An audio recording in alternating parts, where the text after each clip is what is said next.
আলহামদুলিল্লাহ ওয়াসসালাতু ওয়াসসালামু আলা রাসূলিল্লাহ ওয়া বা'দ। সুপ্রিয় দর্শক শ্রোতা ভাই বোন, আজ আমরা কথা বলবো রমাদানের ভাঙতি রোজা বা কাজা সিয়ামগুলোর রাখার ক্ষেত্রে ইসলাম শরিয়ার বিধিবিধান কি, মাসাইল কি, সে প্রসঙ্গে। কোরআনে কারিমে আল্লাহ সুবহানাহু ওয়া তাআলা সূরা বাকারার 184 নম্বর আয়াতে বলেছেন, ফামান কানা মিনকুম মারিদান আও আলা সাফারিন ফাইদ্দাতুম মিন আইয়ামিন উখর। তোমাদের মধ্য থেকে কেউ যদি রমাদান মাসে অসুস্থতাজনিত কারণে রোজা রাখতে না পারেন অথবা সফরে ছিলেন সেই কারণে রোজা রাখতে না পারেন, তাহলে সেই রোজাগুলো রমাদানের পরে অন্য সময় তাকে রেখে দিতে হবে।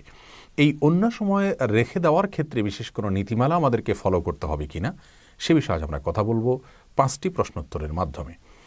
সর্বপ্রথম যে প্রশ্ন উত্তর দিতে চাই তা হলো, রমাদানের ভাঙতি রোজা বা কাজা সিয়ামগুলো আমরা যখন আদায় করব রমাদানের পরে, তখন সেগুলোকে ধারাবাহিকভাবে রাখতে হবে নাকি গ্যাপ দিয়ে দিয়েও আমরা রাখতে পারবো?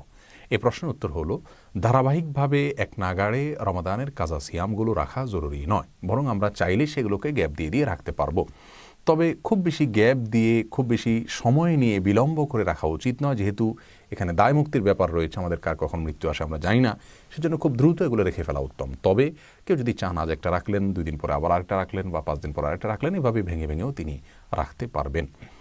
দ্বিতীয় প্রশ্ন হলো, রমাদানের ভাঙতি রোজা বা কাজা সিয়াম রাখার ক্ষেত্রে বিশেষ কোনো সময়সীমা আছে কিনা ইসলামের শরিয়ার দৃষ্টিকোণ থেকে, যে এই সময়ের ভেতরেই এই সিয়ামগুলো রেখে ফেলতে হবে?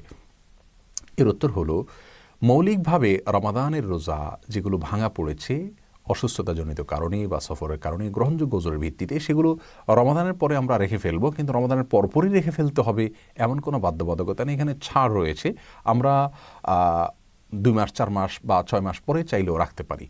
তবে এক্ষেত্রে আম্মাজান আয়েশা রাদিয়াল্লাহু তাআলা একটি হাদিস থেকে আমরা একটি নির্দেশনা পাই, যেটি বুখারী মুসলিম একযোগে বর্ণনা করেছে। আম্মাজান আয়েশা রাদিয়াল্লাহু তাআলা বলেছেন যে তার রমাদানের মাসিকের কারণে যে রোজাগুলো রাখা হতো না, সেগুলো তিনি পরবর্তী রমাদানের আগে শাবান মাসে রাখতেন।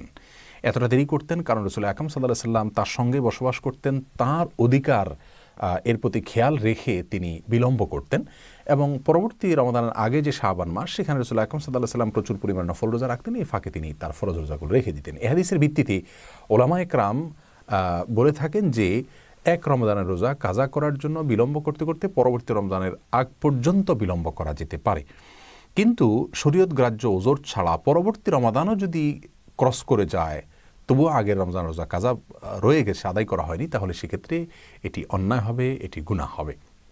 আর যদি শরীয়ত গ্রাহ্য ওজরের কারণে দেরি হয়, পরবর্তী রমজানও চলে আসে, তাহলে সেটা কারণে কোনো গুনাহ হবে না।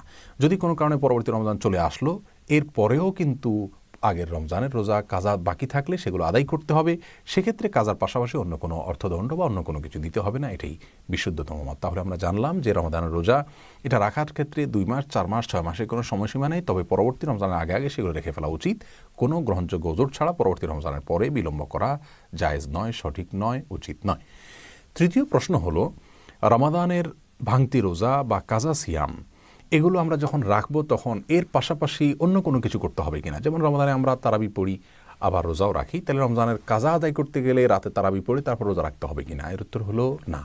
আমাদেরকে রমজানের রোজা যে কয়টা রাখতে হবে, যে কয়টা ভেঙেছে সেগুলো আমরা রাখবো, সেগুলোর সাথে তারাবির নামাজের কোনো বিধান নেই, কারণ তারাবির নামাজ এটা রমাদান মাসে পালনযোগ্য ইবাদত, রমাদানের পরে তারাবির অপশন নেই, যার কারণে রমাদানের পরে আমরা শুধুমাত্র যে কয়টা রোজা ভাঙতি হয়েছে সেগুলো রেখে ফেললেই চলবে, অন্য কোনো কিছু সাথে করতে হবে না।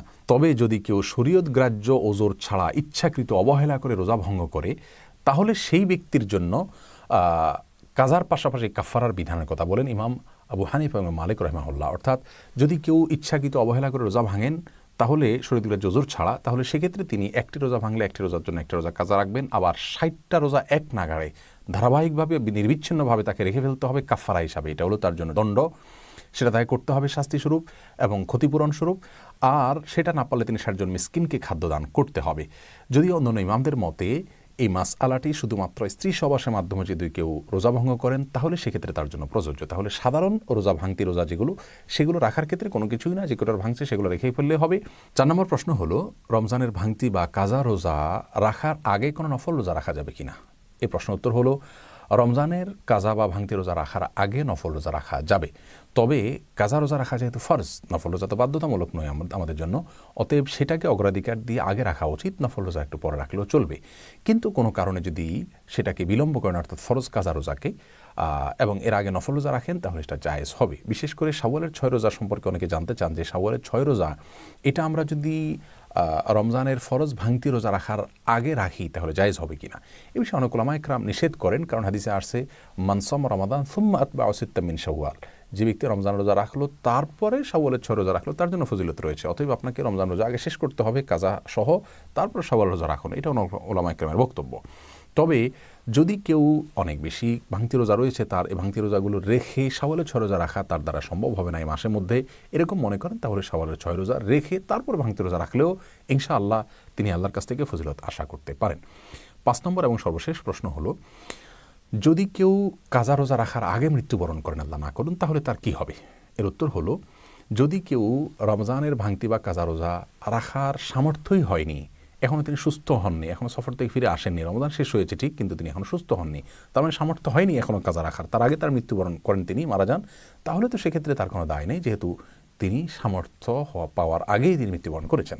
আর যদি তার সামর্থ্য ছিল কিন্তু অবহেলা করে তিনি বিলম্ব করেছেন, এরকম পরিস্থিতি দেখা দেয় এবং তারপরে তার মৃত্যু হয়ে যায়, তাহলে সেক্ষেত্রে তার ওয়ারিশরা তার পক্ষ থেকে প্রত্যেকটা রোজার জন্য ফিদিয়া আদায় করবেন। এটি হলো বিশুদ্ধতম মত। অনেক উলামা ইকরাম বলেছেন তার পক্ষ থেকে ওয়ারিশরা রোজা রেখে দিবেন। যাই হোক, দুটি মতই রয়েছে স্কলারগণের, ফোকাহে ইকরামের। আল্লাহ সুবহানাহু ওয়া তাআলা আমাদের সকলকে রমাদানের ভাঙতি সিয়ামগুলোকে সুন্নাহসম্মত উপায়ে রাখার তৌফিক দান করুন এবং প্রতিটি বিধানকে কোরআন এবং হাদিস অনুযায়ী আদায় করার তৌফিক দান করুন। আসসালামু আলাইকুম ওয়া রাহমাতুল্লাহি ওয়া বারাকাতুহু।